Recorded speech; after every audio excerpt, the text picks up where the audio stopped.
நம்ம பார்க்க போகிறோம். கர்த்தர் நம்மோடு கூட பேசுவாராக. மத்தேயு எழுதின சுவிசேஷம் 16வது அதிகாரம் 18வது வசனம். மத்தேயு 16:18. ஆம்.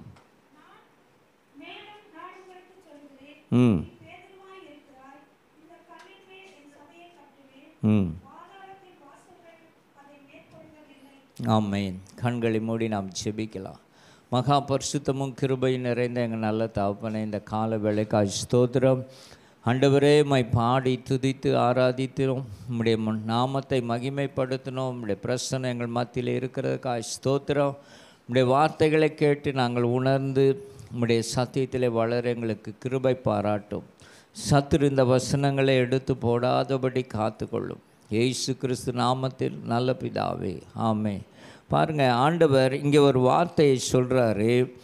என் சபையை கட்டுவேன், பாதாளத்தின் வாசல்கள் அதை மேற்கொள்வதில்லை. சபைக்கு கொடுக்கப்பட்ட ஒரு பெரிய அதிகாரம் என்னன்னு சொன்னால், பாதாளத்தின் வாசல்கள் அதை மேற்கொள்வதில்லை. நம்ம பார்க்கிறபடி சபைகள் இடிக்கப்படலாம், ஜனங்கள் உபத்திரப்படுத்தப்படலாம், ஆனால் முற்றிலுமாய் சங்கரிக்கப்படுவதில்லை. தேவனுக்கு ஸ்தோத்திரம் உண்டாகட்டும். ஆண்டவர் சில காரியங்களை தீர்மானம் பண்ணி வைத்திருக்கிறார்.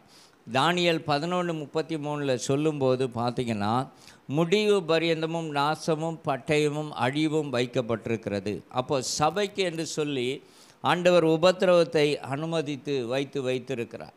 ஆகவே சபையிலே உபத்திரவங்கள் வரும், போராட்டங்கள் வரும், நிந்தைகள் வரும். ஆனால் சபையை முற்றிலுமாய் அழிப்பதற்கு மேற்கொள்வதற்கு ஆண்டவர் பாதாளத்துக்கு, பிசாசுக்கு என்ன செய்யலை? அதிகாரத்தை கொடுக்கவே இல்லை. அல்லேலூயா. அப்போ எல்லா அதிகாரத்துக்கும் மேல்பட்ட ஒரு அதிகாரம் தேவனுடைய ஜனங்கள் ஆகிய அவர்கள் மேல் கர்த்தர் வைத்திருக்கிறார். பாருங்கள், வெளிப்படுத்தல் 12:9 சொல்லுது, உலகம் அனைத்தையும் மோசம் போக்குற ஒரு பிசாசு. அதை வாசிங்களேன் கொஞ்சம். 12:9 வாசிங்க. நீங்கள் வேகமாக வாசித்தா நான் சொல்லிகிட்டே இருப்பேன், இல்லைன்னா நான் அப்படியே போயிட்டே இருப்பேன்.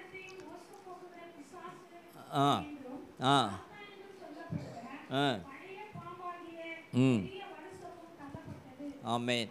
பாருங்கள், கொஞ்சம் கவனிங்க. அதாவது உலகம் அனைத்தையும் மோசம் போக்குற பிசாசு என்று சொல்லி எழுதப்பட்டிருக்குது. ஆண்டவர் எதெல்லாம் நல்லது என்று சொல்லி படைத்தாரோ அதை எல்லாவற்றையுமே இன்றைக்கு அவன் அழித்து கொண்டிருக்கிறான். மனுஷனுக்குள்ள பொருளாசையும் பண ஆசையும் பலவிதமான பாவங்களையும் கொண்டு வைத்து அவன் என்ன செய்கிறான்னா, தேவன் நல்லதென்று படைத்த எல்லாவற்றையும் இன்றைக்கி என்ன செய்கிறான்? இன்றைக்கி அழித்து கொண்டே இருக்கிறான். பாருங்கள், உதாரணமாக சொல்லப்போனால் ஒரு சாயப்பட்டறைகள் நிறைய வந்திருக்குது. திருப்பூர் பக்கம் பார்த்திங்கன்னா அங்கே அதில் இருக்கிற தண்ணியெல்லாம் என்ன செய்கிறான்?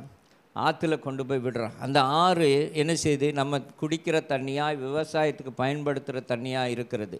அப்போது அளவுக்கு மேலே அவனுக்கு பணம் சம்பாதிக்கணுன்ற ஒரு ஆதங்கத்தை பிசாசு கொடுக்கும்போது இயற்கையாய் தேவன் வைத்த அந்த காரியங்களெல்லாம் அழிக்கிறாங்க. இன்றைக்கி எந்த பக்கம் ஹைவேஸில் நீங்கள் போனீங்கன்னா, புதுசாக பைபாஸ்லாம் இப்போ போட்டிருக்காங்க, அங்கெல்லாம் போனீங்கன்னா நிறைய கடைகளை கட்டி வச்சுருப்பாங்க. என்னத்துக்கு தான் கட்டி வச்சுருக்காங்கன்னு தெரியாது. அங்கே ஒரு காக்கா கூட இருக்காது. அந்த மாதிரி இடத்துலலாம், ஏன்னா அவங்களுடைய நினைப்பு என்னென்னா, டெவலப் ஆயிரும், கடை கட்டினா நிறைய வாடகை வரும். அப்போ கடை கட்டணுன்னா என்ன செய்யணும்? கல்லை உடைச்சி கொண்டு வரணும், செங்கலை கொண்டு வரணும், மண்ணை கொண்டு வரணும்.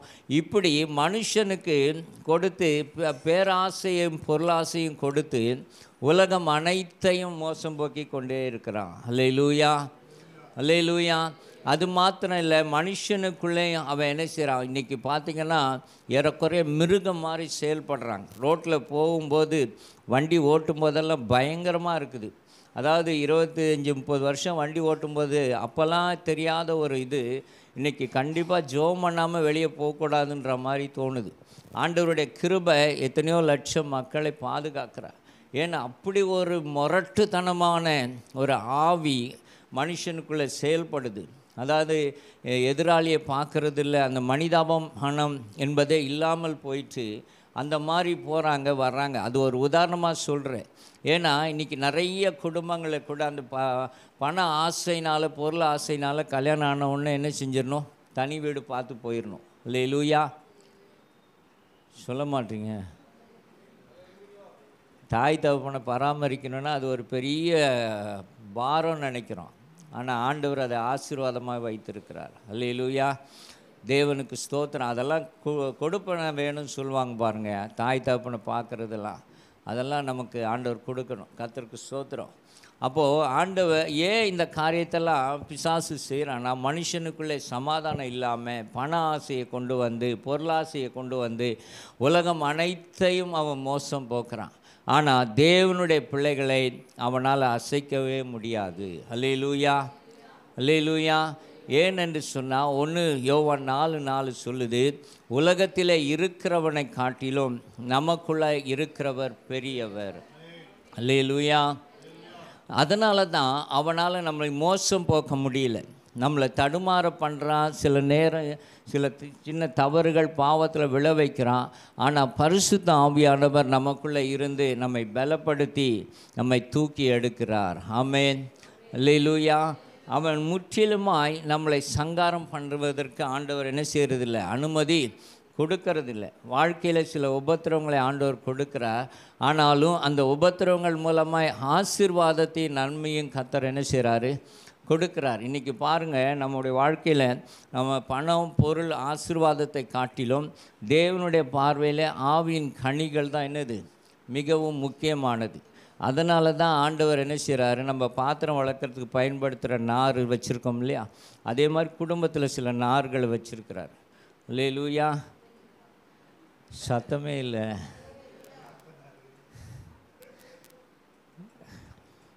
நம்மளை உருவாக்குகிறார்.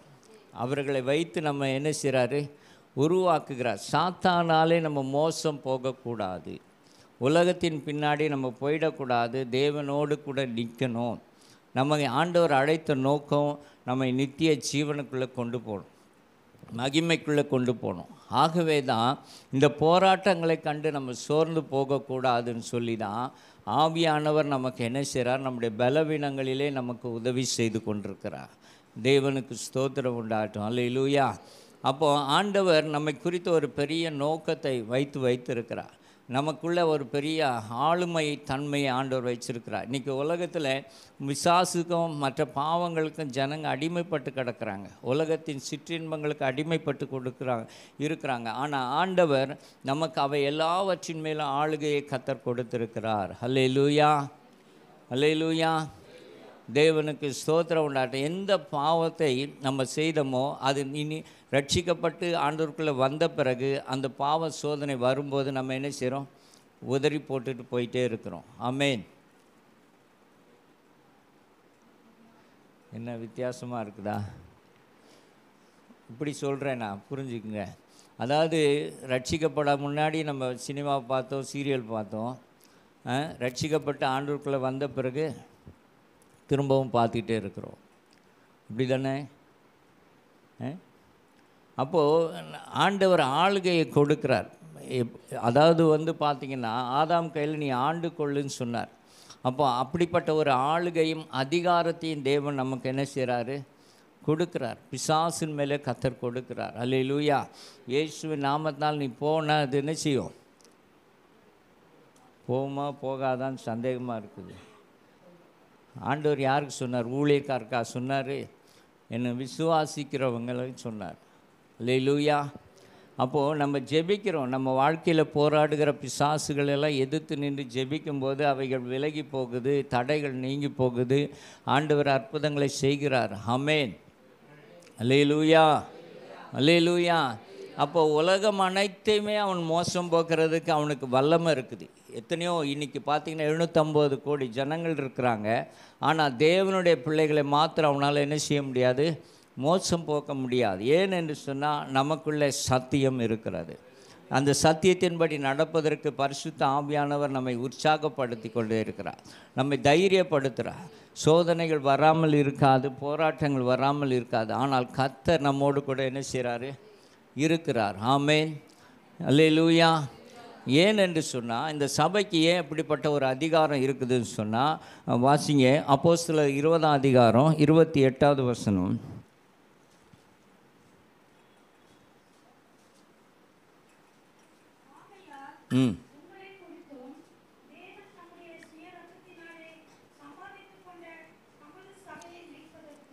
போதும் சிஸ்டர். தேவன் தம்முடைய சுய ரத்தத்தினால் சம்பாதித்த சபை, கல்லினால் அல்ல, மண்ணினால் அல்ல, அவருடைய சுய ரத்தத்தினாலே நாம் எல்லாம் சம்பாதிக்கப்பட்டிருக்கிறோம். ஆமென், அல்லேலூயா. அதனால தான் பாதாளத்தின் வாசல்கள் நம்மை மேற்கொள்வதற்கு அதற்கு அதிகாரம் இல்லை. கைகளை தட்டி ஆண்டவருக்கு மகிமை செலுத்துவோமா? அல்லேலூயா. அவருடைய சுய ரத்தத்தை சிந்தி நம்மை மீட்டு எடுத்து ஆண்டவர் மேலான ஒரு அதிகாரத்தையும் ஆளுமையும் சபைக்கு ஆண்டவர் கொடுத்து வைத்திருக்கிறார். ஆகவே தான் சபையை பாதாளத்தின் வாசல்கள் என்ன செய்யாது, மேற்கொள்ளாது. மேலும் புதிய ஏற்பாட்டில் பார்த்தீங்கன்னா 1 கொரிந்தியர் 3:16 சொல்கிறாரு, நீங்கள் தேவனுடைய ஆலயமாக இருக்கிறீங்க, பரிசுத்த ஆவியானவர் நமக்குள்ளே என்ன செய்கிறாரா, வாசமாக இருக்கிறார். அப்போ பரிசுத்த ஆவியானவர் இருக்கிற அந்த ஆலயம் மகிமையான ஒரு சரீரத்தை, அற்பமான சரீரத்தை கர்த்தர் மகிமையான சரீரமாக, மகிமையான ஆலயமாக ஆண்டவர் மாற்றியிருக்கிறார். அப்போ அவர் நமக்குள்ளே இருக்கும்போது நம்ம என்ன செய்ய முடியாது, பிசாசு எதிர்த்து நிற்க முடியுமே தவிர ஒரு நாளும் அவனால் மேற்கொள்ள முடியாது. நாம் இடம் கொடுத்தால் ஒழிய அவனால் நம்ம என்ன செய்ய முடியாது, ஒரு நாளும் மேற்கொள்ளவே முடியாது. நமக்கு வியாதியை கொடுத்து பார்க்கலாம், பொருளாதார பிரச்சனையை கொடுத்து பார்க்கலாம், பக்கத்து வீட்டுக்காரங்க பல மனுஷர்களால் நமக்கு உபத்திரவங்களை கொடுத்து பார்க்கலாம். ஆனால் அவர்கள் தான் வெட்கப்பட்டு போவாங்களே தவிர நாம் வெட்கப்பட்டு போக மாட்டோம். அல்லேலூயா, அல்லேலூயா. கர்த்தருக்கு ஸ்தோத்திரம் உண்டாட்டும். ஆகவே தான் ஆண்டவர் சில நேரங்களில் சில விஷயங்களை அனுமதிக்கிற நோக்கம் அவருடைய நாமம் மகிமைப்படுறது. அவருடைய நாமத்தை என்ன செய்யணும், மகிமைப்படுத்துறதுக்கு தான் ஆண்டவர் என்ன செய்கிறார், சில காரியங்களை அனுமதிக்கிறார். அப்படி அனுமதிக்கும்போது பாருங்கள், மரணமே நேருகிறதா இருந்தாலும் அந்த வெளிப்படுத்தல் 12 வாசிங்க. இல்லை, அதுக்கு பக்கத்தில் வரும் 10 நினைக்கிறேன், வாசிங்க. மரணமே நேரிடுகிறதா இருந்தா 11.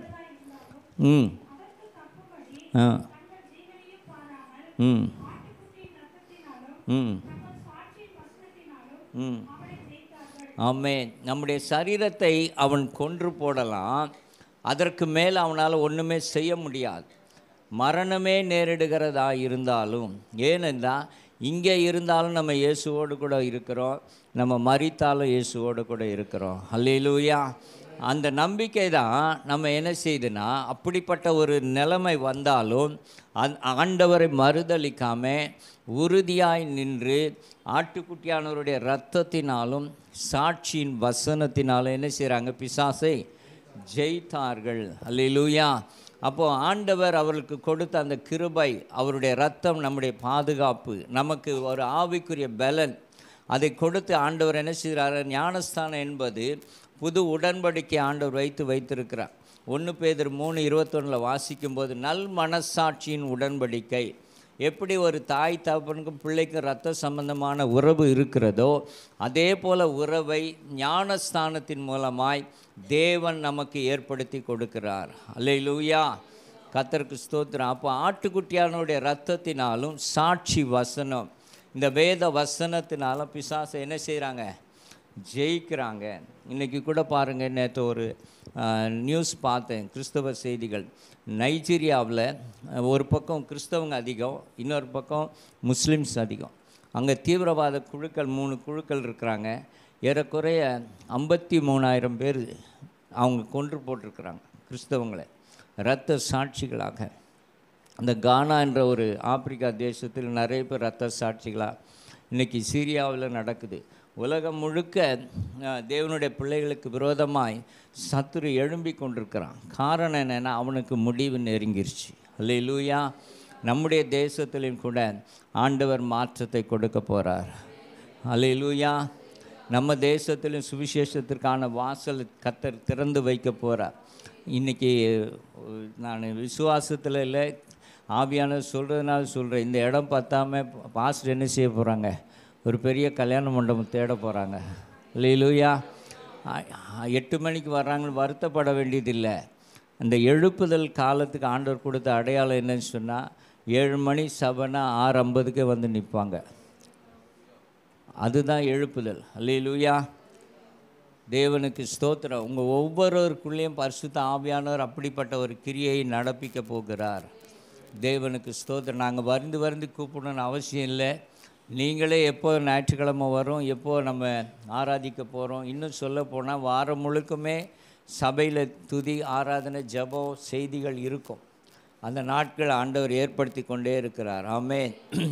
இன்றைக்கி சில சபைகளில் அதை தொடங்கிட்டாங்க. நம்முடைய உங்கள் சபையில் ஆண்டவர் நிச்சயமாக என்ன செய்வார், தொடங்குவார். நாங்கள் ஒரு நாள் வர்றதுக்கு என்ன புடி உன்ன புடின்ட்டு இருக்கிறோம், நீங்கள் டெய்லி வர சொல்கிறீங்களே அப்படின்னு நினைக்கிறீங்க இல்லை? இப்போ நீங்களாக உங்களை உந்தி தள்ளிட்டு வர்றீங்க. அன்னைக்கு என்ன செய்வார், பிலிப்பை எப்படி ஆண்டவர் தூக்கிட்டு வேறு தேசத்துக்கு கொண்டு போனாரோ, வீட்டிலேருந்து உங்களை என்ன செஞ்சிருவார், கூட்டிட்டு வந்துடுவார். அல்லேலூயா, தேவனுக்கு ஸ்தோத்திரம் உண்டாட்டும். பாருங்கள், அப்படி தேவன் ஒரு பலமான காரியங்களை செய்ய போகிறார், அவருடைய நாமத்தை மகிமைப்படுத்தும்படியா. ஏன் ஆண்டவர் அப்படிப்பட்ட காரியத்தை செய்கிறாருன்னு சொன்னால், உலகத்தில் ஒரு பெரிய எழுப்புதல். எல்லாரும் என்ன நினைக்கிறாங்கன்னா, ரகசிய வருகை வரும், நம்மெல்லாம் தப்பிச்சு போயிடலாம், உலகத்தினுடைய உபத்திரவங்களுக்கு நம்ம என்ன செய்யக்கூடாது, மாட்டிக்கக்கூடாது, அந்தி கிறிஸ்து நாட்களில் நம்ம என்ன செஞ்சிடக்கூடாது, இருந்துடக்கூடாது. எல்லாருடைய பெரும்பாலானவருடைய போதனை எப்படின்னு சொன்னால், கைவிடப்பட்டவங்க தான் இந்த பூமியில் இருப்பாங்க. ஆமென். அல்லேலூயா. இல்லை, ஆண்டவர் சொல்கிறாரு, சபைக்கு ஆண்டவர் ஒரு அதிகாரம் கொடுத்தார். நம்ம பேசுகிறோம் இல்லையா, வாசிங்க மத்தேயு 24:31 சொல்கிறார் பாருங்கள். அங்கே என்ன நடக்குது,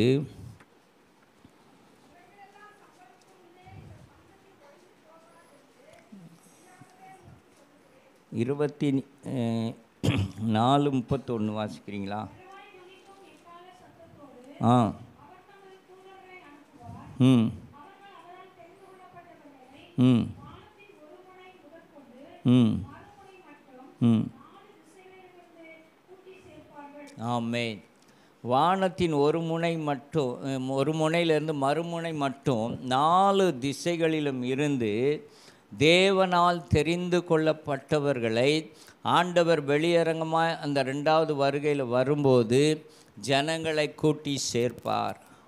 அல்லேலூயா, அல்லேலூயா, கர்த்தருக்கு ஸ்தோத்திரம் உண்டாகட்டும். பாருங்கள், அந்தி கிறிஸ்துவானாலும் சரி, எந்த கிறிஸ்துவானாலும் சரி, யார் ஆட்சியில் இருந்தாலும் தேவனுடைய சபை, அதாவது கட்டிடமாக இல்லாமல் இருக்கலாம் ஒருவேளை, ஆனால் பரிசுத்த ஆவியின் ஆலயமாகிய தேவனுடைய பிள்ளைகள் இந்த பூமியில் இருப்பாங்க. எந்த ஒரு அதிகாரமும் எந்த ஒரு சத்துருவும் அவர்களை மேற்கொள்ளவே முடியாது. அல்லேலூயா. சிலர் சொல்லுவாங்க, ரகசிய வருகைக்கு அப்புறம் கிருபை எடுபட்டு போயிடும், ஆவியானவர் எடுபட்டு போயிடுவார். நோ, கர்த்தருடைய கிருபை என்றென்றைக்கும் உள்ளதுன்னு சொல்லி வசனம் சொல்லுது. அல்லேலூயா. அப்போ சிலர் இன்னும் என்ன போதிக்கிறாங்கன்னா, வெளிப்படுத்தல் 13:17 சொல்லுது, அந்த முத்திரையாகுது அந்த அவனுடைய நாமத்தையாவது தரித்து கொள்ளாவிட்டால் வாங்கவும் விற்கவும் முடியாது. அப்போ வாங்கவும் விற்கவும் முடியாதுன்னா எப்படி சாப்பாடு இல்லாமல் தண்ணி இல்லாமல் என்ன செய்ய முடியாது, வாழ முடியாது. அப்போது கைவிடப்பட்டவர்கள் ஆண்டவர் இங்கே சொல்கிறார். அதாவது வந்து பார்த்திங்கன்னா 40வது வசனம், அதே இதில் 2 பேர் இருப்பாங்க, ஒருவன் ஏற்றுக்கொள்ளப்படுவான், ஒருவன் என்ன செய்யப்படுவான், கைவிடப்படுவான். இது யாருன்னு சொன்னால், சத்தியத்தை அறிந்து மனம் திரும்பாமல் இருக்கிறாங்க பாருங்கள். ஒரு குடும்பத்தில் மனைவி மனம் திரும்பி இருப்பாங்க, கணவர் மனம் திரும்பி இருக்க மாட்டார். உண்மையாக ஆண்டவருக்கு ஒப்பு கொடுக்காமல் இருப்பார், இல்லைன்னா சில சபைக்கு வராமல் இருப்பாங்க. இந்த 2 பேரில் ஒருவர் கைவிடப்படுவார்கள். அந்த கூட்டம் இருக்கும். யூத ஜனங்க, ரட்சிக்கப்படாத யூத ஜனங்கள் இருப்பாங்க. 3 விதமான ஜனங்கள் அந்தி கிறிஸ்துனுடைய ஆட்சியின் காலத்தில் இருப்பாங்க. அவங்க கைவிடப்பட்டவங்களுக்கு ஆண்டவர் ஒரு சந்தர்ப்பத்தை கொடுக்கிறார்.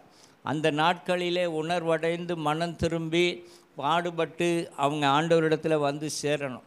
அதே மாதிரி தெரிந்து கொள்ளப்பட்டவர்களே ஆண்டவர் பாடுகள் மத்தியிலும் ஆண்டவர் வைத்திருப்பார். 7 வருஷம் ஆனாலும் சரி, 70 வருஷம் ஆனாலும் சரி, கர்த்தர் தீர்மானம் பண்ணி நம்மை பாதுகாக்கணும்னு நினச்சிட்டார்னா அதை எந்த ஒரு பிசாசும் தடுக்கவே முடியாது. அல்லேலூயா, அல்லேலூயா. இப்போ உலகத்திலே உபத்திரவம் கிறிஸ்தவங்களுக்கு அதிகமாக இருக்கிற ஒரு தேசம் என்னன்னு சொன்னால் வடகொரிய தேசம். அங்கேயே 4 லட்சம் பேர் ஆண்டவர் வச்சிருக்கிறார். ரகசியமாக ஆண்டவர் என்ன செய்கிறார், அவங்க அந்த ஜனங்கள் ஆராதித்து கொண்டிருக்கிறாங்க. கிறிஸ்தவங்கன்னு தெரிஞ்சிட்டாலே அவ்வளோ உபத்திரவப்படுத்துவாங்க. கொடூரமாக அவங்கள உபத்திரவப்படுத்தி கொலை செய்கிற அந்த தேசத்திலே கர்த்தர் இன்றைக்கு வைத்திருக்கிறார்னா அவருடைய வல்லமைக்கும் அவருடைய ஆளுகைக்கும் தாண்டி எந்த ஒரு பிசாசு என்ன செய்ய முடியாது, செயல்படவே முடியாது. ஆகவே எல்லாரும் சிலர் என்ன சொல்கிறாங்கன்னா, ரகசிய வருகையில் நம்ம ஆயத்தப்படுவது நல்லது, ஆண்டவர் எடுத்துக்கொள்கிறாருன்னா உங்களுக்கு சந்தோஷம், போயிருங்க. ஆனால் ஆண்டவர் உங்களை வச்சிருக்கிறார்னா அல்லேலூயா சொல்லுங்கள், அல்லேலூயா சொல்லுங்கள். இந்த 7 வருஷம் நான் இருக்கணும்னு நீங்கள் தீர்மானிச்சிருக்கீங்க ஆண்டவரை. இந்த 7 வருஷத்தில் சில இரத்த சாட்சிகளாக மறிப்பாங்க, அதுவும் நடக்கும். ஆண்டவர் என்ன சொல்கிறாரு, வெளிப்படுத்தல் 22:12 நான் வரும்போது அவனவன் கிரியைக்கு தக்கதாக பலன் கொடுப்பேன். அப்போ யார் யாரெல்லாம் கர்த்தருக்காக எப்படியெல்லாம் பிரயாசப்பட்டாங்களோ அந்த பிரயாசத்துக்கு தக்கதான பலனை தேவன் கொடுக்கிறவராக இருக்கிறார். அல்லேலூயா, கர்த்தருக்கு ஸ்தோத்திரம் உண்டாட்டும். அப்போது தெரிந்து கொள்ளப்பட்ட ஒரு கூட்டத்தை கர்த்தர் தம்முடைய மகிமைக்கென்று சொல்லி பூமியிலே நிலைநிறுத்துவார். இப்போது எதிரி வரான்னா பயந்து ஓடுறவன் எதிரிக்கு பயப்படுறான்னு அர்த்தம். ஆனால் எதிரியை எதிர்த்து நிற்கிறவன் யார்? அவன்தான் தைரியமானவன். ஆமென். அப்போது ஆண்டவர் நமக்குள்ளே இருக்கும்போது இப்போ நம்ம வாஸ்து 1 யோவான் 4 உலகத்திலே இருக்கிறவனிலும், இன்றைக்கி உலகத்தில் அந்த அந்திகிறிஸ்து ஆவி இருக்குது. ஆனால் லிட்ரலாக நம்ம மனுஷரை எப்படி தேவகுமாரனை இயேசுவை பார்த்தோமோ அதே மாதிரி பிசாசை மனுஷ ரூபத்தில் பார்க்க போகிறோம். அவ்வளோதான் டிஃப்ரென்ஸு. ஆமென். விளங்குதா? நான் சொல்கிறது புரியுதா? அவன் ஆவிக்குரிய பிரகாரமாக அவன் கிரியை செய்து கொண்டிருக்கிறான். புதுசாக எங்கேருந்தோ வரல, உலகத்துக்குள்ளே தான் அவன் இருக்கிறான். ஆனால் ஒரு மனுஷ ரூபம் எடுத்து வரப்போகிறான், அவ்வளோதான். தவிர வேறு ஒன்றும் பெரிய மாற்றம்லாம் கிடையாது. கர்த்தருக்கு மகிமை உண்டாகட்டும். ஆமென். அல்லேலூயா. ஏதோ சிலருக்கு சந்தேகம் இருக்குதுன்னு நினைக்கிறேன். கேளுங்களேன், என்ன பதில் சொல்கிறேன். தேவனுக்கு மகிமை உண்டாகட்டும். அப்போது ஏன் இதை நான் சொல்ல வரேன்னா, அவருடைய ஆளுகைக்கு அதிகாரத்துக்கு உட்பட்டு தான் சகலமும் இருக்குது. அதனால் அந்திகிறிஸ்து வந்தவொடனே சபை ஓடி போயிடாது, மறைஞ்சு ஒளிஞ்சிடாது.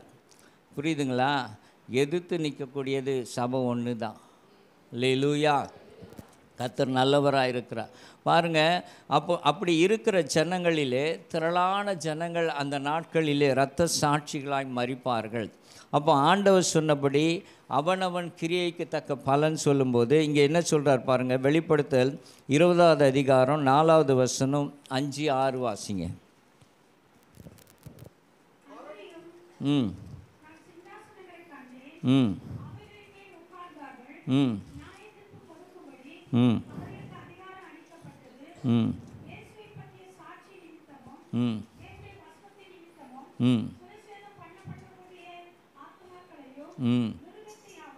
ம் ம் ம் ம் ம்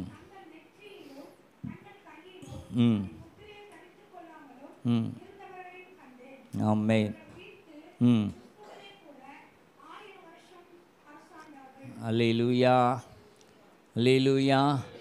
இங்கே என்ன சொல்கிறாரு, நியாயாசனம் வைக்கிறார். நியாயாதிபதிகள் நியாய தீர்ப்பு கொடுக்குற நாள் வருது. அந்த நாட்களில் உயிர் தேடுகிறாங்க ஒரு குரூப். யாருன்னு சொன்னால் அவங்க என்ன செய்கிறாங்கன்னா, அவனுடைய நாமத்தை தரித்து கொள்ளாமல், முத்திரையை அணிந்து கொள்ளாமல் அவர்கள் என்ன செய்தாங்க, கர்த்தருக்காக வாழ்ந்து மரித்தவர்கள். அல்லேலூயா. புரியுதா? அப்போது அந்தி கிறிஸ்து நாட்களிலே அந்த முத்திரை இடப்படும். முத்திரை இடப்பட்டால் தான் நமக்கு சாப்பாடு கிடைக்கும், நம்ம தொழில் பண்ண முடியும், இருக்க முடியும். அப்படி இல்லைன்னா நம்ம இன்றைக்கி உயிருக்குயிராக நேசிக்கிற மனைவியே நம்மளை காட்டி கொடுத்துருவாங்க. நம்முடைய பெற்றோரே நம்மளை என்ன செஞ்சுருவாங்க, காட்டி கொடுப்பாங்க. அந்த மாதிரி ஆவி அந்த நாட்களில் கிரியை செய்யும். ஆனாலும் இப்படி கர்த்தருக்குள்ளே இருக்கிற ஜனங்க வைராக்கியமாக இருந்து முத்திரையை அங்கே குத்தி கொள்ளாமல், நாமத்தை தரித்து கொள்ளாமல் அவனுக்கு எதிர்த்து நின்று, நம்ம வாஸ்தவம் இல்லையா 12-11 வெளிப்படுத்தல, மரணமே நேரிடுகிறதா இருந்தாலும் தங்கள் ஜீவனை நினைக்காம அவனோடு கூட போராடி ஜெயிப்பார்கள். அல்லேலூயா. ஜெயிக்கிறதுனா என்ன தெரியுமா? நம்ம அவன்கிட்ட சண்டை போட்டு செத்து போகிறதுனால நம்ம தோக்குறன்னு அர்த்தம் கிடையாது. அவனுடைய ஆளுகைக்கு அடிமைத்தனத்துக்கு உட்படாமல் எதிர்த்து நின்று நம்ம ஜீவனே போனாலும் நம்ம போராடி ஜெயிக்கிறோம் பாருங்கள், அதுதான் ஜெயம். அல்லேலூயா, அல்லேலூயா. நான் உன்னை ஏற்றுக்கொள்ள மாட்டேன், உன்னை வழிபட மாட்டேன், உன் முத்திரையை நான் அணிந்து கொள்ள மாட்டேன், அது காட்டிலும் என் ஜீவனே போனாலும் பரவாயில்லை. ஆமென். அல்லேலூயா. தேவனுக்கு ஸ்தோத்திரம். அதுதான் போராடி ஜெயிக்கிறவர்கள் தான் உண்மையான ஜெயம் பெற்றவர்கள். இந்த உலகத்தின் காரியங்களுக்கு அவங்க என்ன செய்யலை, அடங்கி போல. பிசாசு அவங்கள அடிமைப்படுத்தணும்னு நினைக்கிறான். முத்திரையை குத்து, என் நாமத்தை தரித்துக்கொள், நான் சொல்கிறத வணங்குன்னு சொல்கிறான். முடியாது. தைரியமாக எதிர்த்து நின்று அவங்களுக்கு கொலை செய்த போது அவங்க அதை குறித்து கவலைப்படலை. அதுக்கப்புறம் என்ன நடக்குது பாருங்கள், வாசிங்க 6வது வசனம்.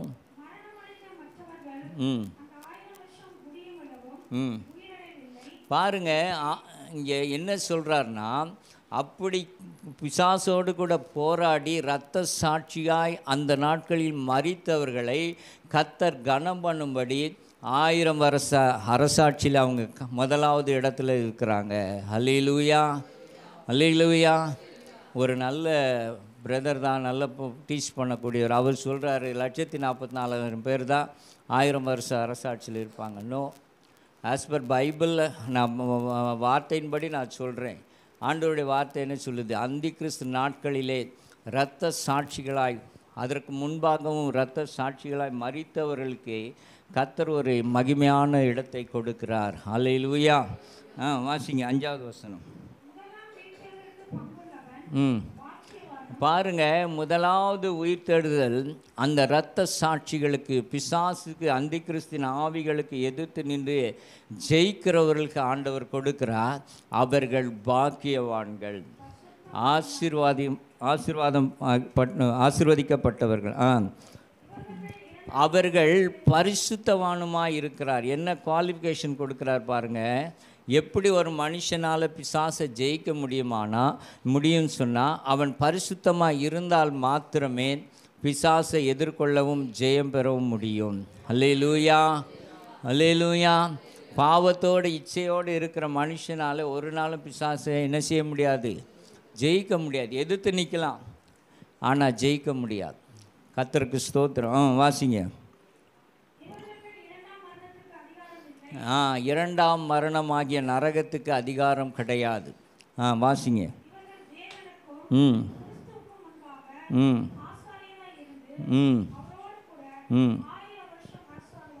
நல்ல கைகளை தட்டி ஆண்டவர் மகிமைப்படுத்துவோமா? அல்லேலூயா, அல்லேலூயா. இந்த பூமியில் நம்ம என்ன கிரியைகளை ஆண்டவருக்காக செய்கிறோமோ ஒரு கிரியையும் வீணாய் போகவே போகாது. ஆகவே நம்ம கைவிடப்பட்டுட்டோம் நம்ம நினைக்க வேண்டாம். கர்த்தர் ஒருவேளை நம்மளை இருந்து போராடி நீ ஜெயிச்சு வா மகனே, நீ ஜெயிச்சு வா மகளேன்னு சொல்லி நம்மளை விட்டுருப்பார்னா ஆண்டவரே எனக்கு உதவி செய்யும். அல்லேலூயா. நம்ம மனசாட்சிக்கு தெரியும் நம்ம கைவிடப்பட்டவங்களா கர்த்தரால் நிலைநிறுத்தப்பட்டவங்களா நமக்கு தெரியும். ஆமென். அல்லேலூயா. அப்படி நம்ம போராடி வரும்போது உயிர்த்தெழுதலில் முதல் பங்கு ஆண்டவர் கொடுக்குறாரு.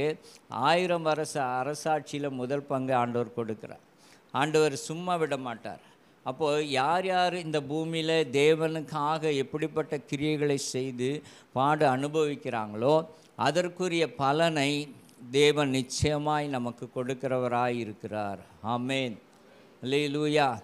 அப்போது நம்ம கேட்கலாம், அந்த 7 வருஷம் சாப்பாடு தண்ணி இல்லாமல் எப்படி இருக்கலாம்? மத்தேயு 4:4 சொல்லுது, லூக்கா 4:4 சொல்லுது, மனுஷன் அப்பத்தினால் மாத்திரமல்ல ஒவ்வொரு வார்த்தையினாலும் பிழைப்பான். உபாகமம் 29:5 வாசிங்களேன்.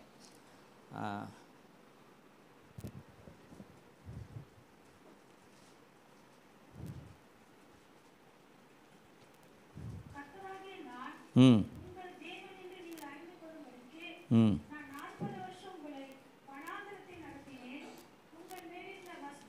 ம் ம்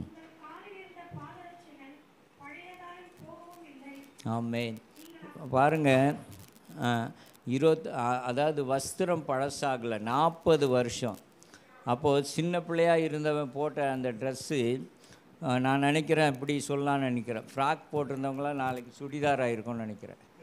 கர்த்தர் அப்படி மாற்றிருப்பார்.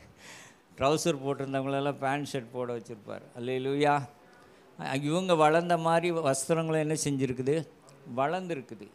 40 வருஷம் ஒரு செருப்பு தேயாமல் என்ன செஞ்சுருக்குது, வாறு அருந்து போகாமல் ஆண்டவரால் வைக்க முடியுமானா, 7 வருஷம் நம்ம அப்பம் இல்லாமல் தண்ணீர் இல்லாமல் இந்த பூமியில் வைக்க முடியும். அல்லேலூயா, அல்லேலூயா. அப்போது ஏன் இதை நான் சொல்ல வர்றேன்னா, தேவன் சர்வ வல்லமை உள்ளவராக இருக்கிறார். அவருடைய ஆளுகை, அவருடைய கிருபை, அவருடைய பிரசன்னம் தேவனுடைய பிள்ளைகள் மேலே எப்பொழுதுமே இருக்குது. அவர் நம்மை விட்டு விலகுவதும் இல்லை, நம்ம கைவிடுவதும் இல்லை. ஆகவே தான் ஒருவேளை நம்ம ரகசிய வருகையில் எடுத்துக்கொள்ளப்படாமல் ஆண்டவர் நிலை நிறுத்துவாரானா, அதற்காக நம்ம வருத்தப்பட்டு அழ வேண்டியதில்லை.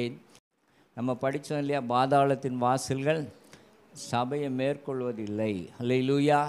அவன் 7 வருஷம் போராடியும் அவனால் என்ன செய்ய முடியாது, சபையை முற்றிலுமாக அழித்து போட முடியாது. கட்டடங்களை வேணால் அழிக்கலாமே தவிர பரிசுத்த ஆவியாகிய ஆலயத்தை அவனால் என்ன செய்ய முடியாது, ஒன்றுமே செய்ய முடியாது. அப்போது தேவன் நமக்கு எந்த காலத்திலும் எந்த நேரத்திலும் நமக்கு உதவி செய்ய அவர் வல்லமையுள்ளவராக இருக்கிறார். நாம் மாத்திரம் அவருக்கு பயந்து பரிசுத்தமாக இருக்கிற பட்சத்தில் எந்த காலத்திலும் யாராலையும் நம்மை மேற்கொள்ளவே முடியாது. அல்லேலூயா. ஆண்டவர் விரும்புகிற விஷயம் அதுதான். அப்போது அந்த பரிசுத்தவானாய் பரிசுத்தவாட்டியாய் நம்ம இருக்கும்போது ஆண்டவர் நம்ம என்ன செய்வார், அதிகமாய் கனப்படுத்தி மகிமைப்படுத்துவார். நம்ம இந்த நாட்களில் கூட நிறைய உபத்திரவங்களை சந்திக்கிறோம். பாருங்கள், நாள்கள் போக போக விலைவாசி பெருகுது, பிரச்சனைகள் பெருகுது, நிறைய காரியங்கள் பெருகி கொண்டே இருந்தாலும் நம்ம கர்த்தருடைய சமூகத்தை தேடி வருகிறோம். ஆமென், அல்லேலூயா. அப்போ கர்த்தர் நம்மோடு கூட இருந்து நம்மை பலப்படுத்தி ஸ்திரப்படுத்தி வருகிறார்.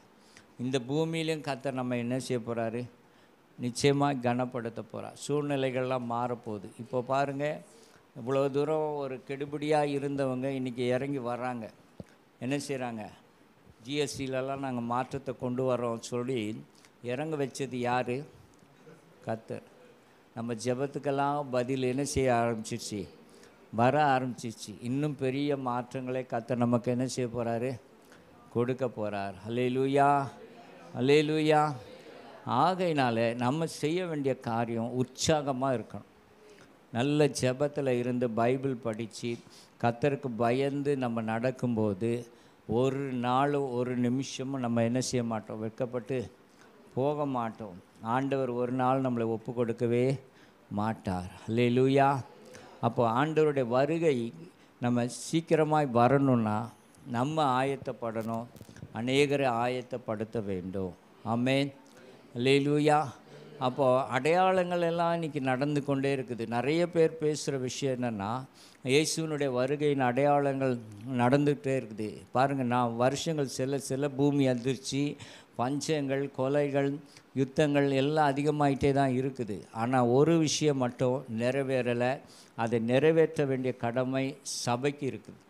வெளிப்படுத்தல் 7:9 வாசிங்க.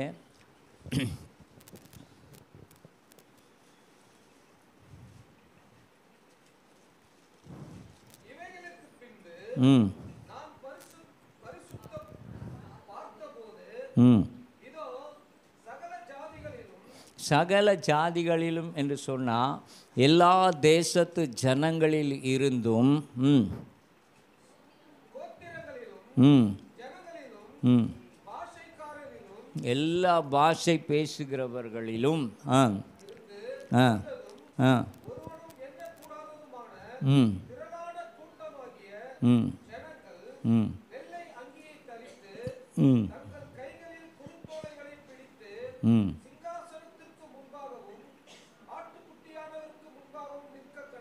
பாருங்கள், இங்கே ஒரு வார்த்தை மென்ஷன் பண்ணுறார், ஒருவரும் எண்ணக்கூடாத திரளான கூட்டம். அப்போது யாராலையுமே அதை கவுண்ட் பண்ணவே முடியாது. எல்லா தேசத்து ஜனங்கள், எல்லா மொழி பேசுகிற ஜனங்கள் அவருடைய சமூகத்தில் வந்து ஆட்டுக்குட்டியானவருக்கும் தேவனுக்கும் மகிமை உண்டாவதாக என்று சொல்லும்போது தான் இயேசு கிறிஸ்து இந்த பூமிக்கு இறங்கி வருவார். அல்லேலூயா. ஏன் என்று சொன்னால், அநேகரை அவர் கொள்ளை பொருளாக கேட்டிருக்கிறார். சங்கீதம் 2:8 வாசிக்கும்போது அவர் கேட்டிருக்கிறார். 53:13 11 வாசிக்கும்போது பலவான்களை கொள்ளை பொருளாக அவர் கேட்டிருக்கிறார். அவருடைய செபத்துக்கு, அவர் பட்ட பாடுகளுக்கு அவரை கனப்படுத்தும்படியாய், மகிமைப்படுத்தும்படியாய் பிதா இந்த நாட்களில் பரிசுத்த ஆவியானவரை கொண்டு பலமாய் கிரியை செய்ய போகிறார். அல்லேலூயா. ஆண்டவர் சொன்னார், எல்லா ஜனங்களுக்கும் முந்தி சுவிசேஷம் பிரசங்கிக்கப்பட வேண்டும், அப்பொழுது என்ன செய்யப்படும், முடிவு வரும். அப்போ பாருங்கள், ஆண்டவர் சொல்கிறார், வாசிங்களேன், ஆகாய் 2ஆம் அதிகாரம் 7வது வசனம். ம் ம் ம் ஆமேன். சகல ஜாதிகளையும், எல்லா தேசங்களையும் நான் என்ன செய்வேன், அசைய பண்ணுவேன். இன்றைக்கி அசைய பண்ணிக்கொண்டே இருக்கிறேன். நேற்று பார்த்திங்கன்னா வெளிநாட்டில் ஒரு பிரசங்கியார் பிரசங்கம் பண்ணி 3300 பேர் ரட்சிக்கப்பட்டாங்க. பேதுரு பிரசங்கத்தில் 3000 பேர் ரட்சிக்கப்பட்டாங்க. இன்றைக்கு அதே காரியத்தை கர்த்தர் செய்ய ஆரம்பித்து விட்டார். அல்லேலூயா. தேசங்களை கர்த்தர் அசைத்து கொண்டே இருக்கிறார். எல்லாராலும் விரும்பப்பட்டவராகிய இயேசு இந்த பூமிக்கு வருவார். அல்லேலூயா. அவர் பட்ட பாடு சும்மா இல்லை. தம்முடைய விலையேற பெற்ற இரத்தத்தை நமக்காக மாத்திரம் இல்லை, எல்லாருக்காகவும் அவர் சிந்தி பாடுபட்டதுனால பிதாவாகிய தேவன் அவரை மகிமைப்படுத்தும்படியாய் ஆண்டவர் என்ன செய்கிறாரா, இந்த நாட்களில் ஒரு பெரிய எழுப்புதலை பரிசுத்த ஆவியானவர் மூலமாய் தேசங்களிலே கர்த்தர் கட்டளையிடுவார். அல்லேலூயா. அப்போ அவர் சீக்கிரமாய் வரணும்னா நம்ம என்ன செய்யணும், ஆயத்தமாகணும், ஆயத்தப்படுத்தணும். இப்போ ஒரு மினிஸ்டர் ஒரு ஏரியாவுக்குள்ளே வராருன்னா எல்லா டிபார்ட்மெண்ட்டுக்கும் சர்க்குலர் போயிடும். அவங்கவுங்க என்ன செய்வாங்க, கார்ப்பரேஷன் என்ன பண்ணுவாங்க, ஸ்ட்ரீட்டெல்லாம் க்ளீன் பண்ணி இது பண்ணுவாங்க. போலீஸ் டிபார்ட்மெண்ட்டு யார் யார் எங்கே போய் நிறுத்தணுமோ அங்கே நிறுத்துவாங்க. இப்படி ஹைவேஸில் என்ன பண்ணணுமோ அவங்க காரியங்களை பண்ணுவாங்க. இப்படி ஒவ்வொருத்தரும் செய்ய வேண்டிய காரியத்தை செய்யும்போது தான் ஒரு மினிஸ்டரே வருவார்னா, இயேசு வருவதற்கு சபை ஆயத்தப்படணும். அல்லேலூயா. சபை ஆயத்தப்படுத்தணும். அப்போது சுவிசேஷத்தை கொண்டு போகிறதுல நமக்கு இந்த நாட்களில் பெரிய பங்கு இருக்குது. ஒன்று 3 காரியத்தினாலும் செய்யலாம். ஒன்று ஜெபம் பண்ணலாம், 2வது சுவிசேஷம் போய் மற்றவங்களுக்கு அறிவிக்கலாம், 3வது உங்களுடைய உழைப்பிலிருந்து வருகிற காரியத்தை தியாகமாய் கர்த்தர் கொடுக்கும்போது அதை கொண்டு தேவனுடைய ராஜ்யத்தை இந்த பூமியில் கட்ட முடியும். ஆமேன். அல்லேலூயா. அப்போ நம்ம லெத்தாஜிக்காக இருந்தோம்னா, அசால்ட்டாக இருந்தோம்னா, என் வேலையே பெருசு, என்னுடைய காரியமே பெருசுன்னு இருந்தோம்னா ஆண்டவருடைய வருகை தாமதிக்கும்.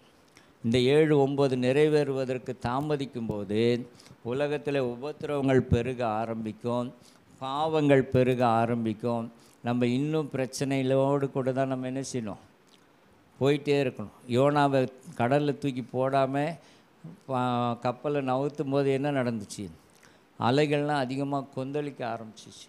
அப்போ உணர்வே இல்லாமல், ஆத்தும பாரம் இல்லாமல், ஒரு தரிசனம் இல்லாமல் இருந்தால் ஆண்டவருடைய வருகை எப்படி இருக்கும், தாமதிக்கும். தாமதிக்க நமக்கு பிரச்சனைகள் அதிகமாகும். கர்த்தருக்கு ஸ்தோத்திரம் உண்டாகட்டும். அல்லேலூயா, அல்லேலூயா. அப்போ இந்த நாட்கள் கிருபையின் நாட்கள். இந்த நாட்களிலே நம்ம என்ன செய்கிறோம், நமக்காக ரத்தம் சிந்தி நம்மை மீட்டவருக்காக பவுல் சொல்கிறார் கலாத்தியர் 2:20, என்னில் அன்பு கூர்ந்து எனக்காக ரத்தம் சிந்தினவருக்காக, ஜீவனை கொடுத்தவருக்காக நான் வாழ்கிறேன். நம்ம யாருக்காக வாழ்கிறோம், நம்ம பிள்ளைகளுக்காக, பெற்றோர்களுக்காக, இல்லை பணத்துக்காக, இல்லை வேறு தொழிலுக்காக வாழ்ந்து கொண்டிருந்தோன்னா ஒரு வேளை கைவிடப்பட்டால் நம்முடைய நிலைமை பரிதாபமாய் நிற்கும். அல்லேலூயா. இன்றைக்கி நம்ம சுவிசேஷம் சொல்லலைன்னா ஆண்டவர் யாரை கொண்டு வேணாலும் சுவிசேஷம் சொல்லுவார். ஒரு பிராமணர் பார்த்திங்கன்னா ஃபேஸ்புக்கில் இதிலெல்லாம் பார்த்துருப்பீங்க, அந்த கேன்சர் மருந்து கண்டுபிடிச்ச டாக்டரை பற்றி அதில் இயேசுவை பற்றி சாட்சி சொல்லியிருப்பார். அப்போது யாரை கொண்டு அவருடைய காரியத்தை அவருடைய சித்தத்தை அவர் நிறைவேற்றி முடிச்சுட்டு போயிடுவார். நம்ம அமைதியாக இருந்தோம்னா நமக்கு கிடைக்க வேண்டிய ஆசீர்வாதம் நம்ம விட்டு போயிடும். ஆமென். சொல்ல மாட்டீங்க. அல்லேலூயா. ஆண்டவர் நமக்கு எவ்வளோ கிருபை பாராட்டியிருக்கிறார். ஒரு மணி நேரம் நம்முடைய தேசத்துக்காக மக்களுக்காக ஜெபிக்கும்போது நிச்சயமாக பெரிய மாற்றங்களை கர்த்தர் நமக்கு என்ன செய்வார், கொடுப்பார். அந்த ஜெபத்துக்கு அவ்வளோ ஒரு வல்லமை இருக்குது. அதாவது பார்த்திங்கன்னா ஒரு 10 நிமிஷம் எடுத்துக்கலாம், ஃபஸ்ட்டு ஒரு 5 நிமிஷம் வாசிங்க. ஜெபத்தினுடைய மேன்மையை சொல்லி நான் முடிக்கிறேன். அப்போ யோவான் எழுதின சுவிசேஷம் 17வது அதிகாரம் 20வது வசனம்.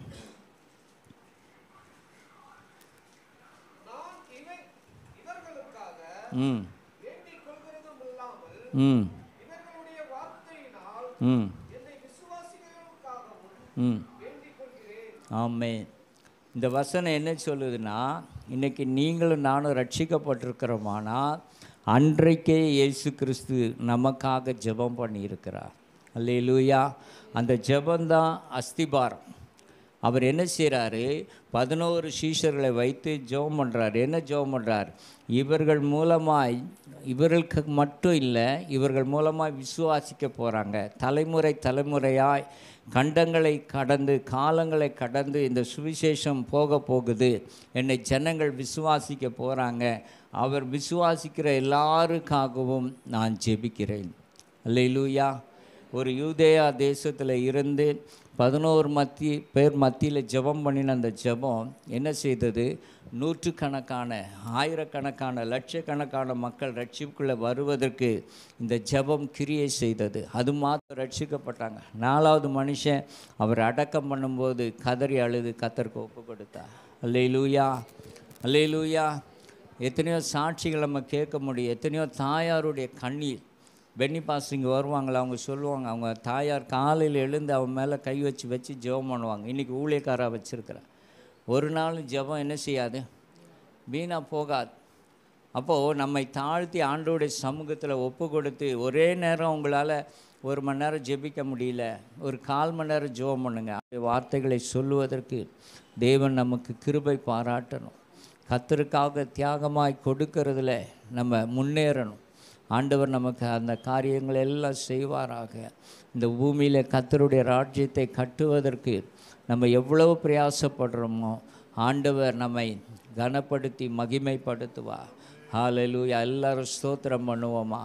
ஆண்டவரே, நாங்கள் அசுதியாக இருந்த நாட்கள் போதும் ஆண்டவரே, நிர்விசாரமாக இருந்த நாட்கள் போதும் ஆண்டவரே, பயங்கரமான இந்த காலங்களுக்குள்ளே நாங்கள் கடந்து போகிறோம் ஆண்டவரே.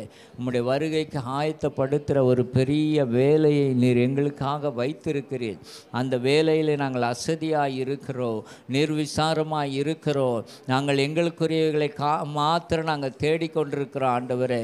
நாங்கள் உமக்குரிய காரியங்களை தேடாமல் ஓடுகிறோம் ஆண்டவரே. சத்துரு எங்களை வழி தப்பி போக பண்ணி கொண்டிருக்கிற ஆண்டவரே, இன்றைக்கு நாங்கள் ஒப்பு கொடுக்கிறோம். கைகளை உயர்த்தி ஆண்டவரே ஸ்தோத்திரம் ஸ்தோத்திரம் எல்லாம் ஜெபம் பண்ணுவோமா. ஆண்டவரே, எந்தெந்த நேரம் எங்களுக்கு கிடைக்குதோ அந்தந்த நேரத்தை நாங்கள் உமக்காய் பயன்படுத்தணும். நாங்கள் ஜெபம் பண்ணணும், சுவிசேஷம் அறிவிக்கணும். ஆண்டவரே, எங்களால் இயன்ற காரியங்களை கொடுத்து நாங்கள் ஆண்டவரே உம்முடைய ராஜ்யத்தை கட்டணும். ஆண்டவரே, எங்களுக்குள்ள ஒரு எழுப்புதல் வரட்டும், ஒரு அக்கினியை போடும் என்று சொல்லி ஜெபம் பண்ணுங்க, ஜெபம் பண்ணுங்க. ஷபா லபா ரபா லபா. நல்ல ஒரு ஆவியில் நிரம்பி ஜெபம் பண்ணுவோம். விடுதலை உண்டாகட்டும். சத்துருடைய கிரியைகள், அசதிகள், நிர்விசாரங்கள், எல்லா மறைமுக பாவங்கள் எல்லாம் இயேசுவின் நாமத்தால் நம்மை விட்டு வெளியேறட்டும். ஓ ரபா லபா ஷபா பாபா பாபா பாபா. ஓ ரபா லபா ரபா லபா ரபா. நல்ல ஜெபம் பண்ணுங்க, நல்ல ஜெபம் பண்ணுங்க. இன்றைக்கி ஒரு விடுதலை உண்டாகட்டும். ஆண்டவரே, எங்களை பரிசுத்தப்படுத்தும். ஆண்டவரே, நாங்கள் யுத்த களத்தில் நின்று உமக்காக ஆண்டவரே ஒரு சிலரை நாங்கள் ஆதாய மகிமைப்படுத்தும்படியா தேவனே எங்களுக்கு கிருபை பாராட்டும். எங்களுக்கு ஞானத்தை கொடுங்க, எங்களுக்கு பலனை கொடுங்க, எங்களுக்கு உணர்வை கொடுங்க ஆண்டவரே. ஆண்டவரே உம்மை நாங்கள் ஸ்தோத்தரிக்கிறோம். இயேசுவே நாங்கள் உம்மை ஸ்தோத்தரிக்கிறோம் ஆண்டவரே. உமக்காக நாங்கள் பாடுபட்டால் நீர் எங்களை கனப்படுத்துவீர், நீர் எங்களை மகிமைப்படுத்துவீர் ஆண்டவரே. வெறுமையான கைகளோடு கூட நாங்கள் வராதபடிக்கு ஆண்டவரே உமக்காக ஒரு கூட்டத்தை ஆயத்தப்படுத்தி நாங்கள் வரணும் ஆண்டவரே. நீர் எங்களுக்கு உதவி செய்வீராக, உதவி செய்வீர்.